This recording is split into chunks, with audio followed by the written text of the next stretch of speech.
দেশের ৬ অঞ্চলের উপর দিয়ে ৬০ কিমি বেগে ঝড়ের আভাস দিয়েছে আবহাওয়া অধিদপ্তর। সোমবার ১৪ জুলাই আবহাওয়া অধিদপ্তরের ঝড় সতর্কীকরণ কেন্দ্র সকাল ৭:৩০ থেকে সন্ধ্যা ৬টা পর্যন্ত আবহাওয়ার পূর্বাভাসে এ তথ্য জানিয়েছে। আবহাওয়াবিদদের দেওয়া পূর্বাভাসে বলা হয়েছে, ফরিদপুর, মাদারীপুর, খুলনা, বরিশাল, পটুয়াখালী ও নোয়াখালী অঞ্চলসমূহের উপর দিয়ে দক্ষিণ অথবা দক্ষিণ পূর্ব দিক থেকে ঘন্টায় ৪৫ থেকে ৬০ কিলোমিটার বেগে দমকা অথবা ঝড়ো হাওয়া সহ বৃষ্টি অথবা বজ্রসহ বৃষ্টি হতে পারে। এসব এলাকার নদীবন্দরসমূহকে ১ নম্বর সতর্ক সংকেত দেখাতে বলা হয়েছে। সারা দেশের আবহাওয়ার পূর্বাভাসে বলা হয়েছে, দেশের কোথাও কোথাও মাঝারি ধরনের ভারী বর্ষণ হতে পারে।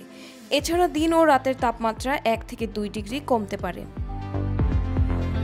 পূর্বাভাসে আরও বলা হয়েছে, পঞ্চগড়, রংপুর ও নীলফামারী জেলার উপর দিয়ে তাপপ্রবাহ বয়ে যাচ্ছে। এছাড়া টাঙ্গাইল, চুয়াডাঙ্গা ও কুষ্টিয়া জেলাসহ রাজশাহী, ময়মনসিংহ ও রংপুর বিভাগের বাকি অঞ্চলের উপর দিয়ে মৃদু তাপপ্রবাহ বয়ে যাচ্ছে, তবে তা কিছু কিছু এলাকা থেকে প্রশমিত হতে পারে। ঢাকার আকাশ মেঘলা থেকে অস্থায়ীভাবে আংশিক মেঘলা থাকতে পারে, হালকা বৃষ্টি হতে পারে এবং দিনের তাপমাত্রা অপরিবর্তিত থাকতে পারে। সকাল ৬টায় ঢাকার তাপমাত্রা ছিল ২৭ ডিগ্রি সেলসিয়াস, আর্দ্রতা ছিল ৯২%। আজ সূর্যাস্ত যাবে সন্ধ্যা ৬টা ৪৯ মিনিটে। আগামীকাল মঙ্গলবার সূর্যোদয় হবে ভোর ৫টা ১৯ মিনিটে। গত ২৪ ঘন্টায় ২.২ মিলিমিটার বৃষ্টিপাত রেকর্ড করা হয়েছে।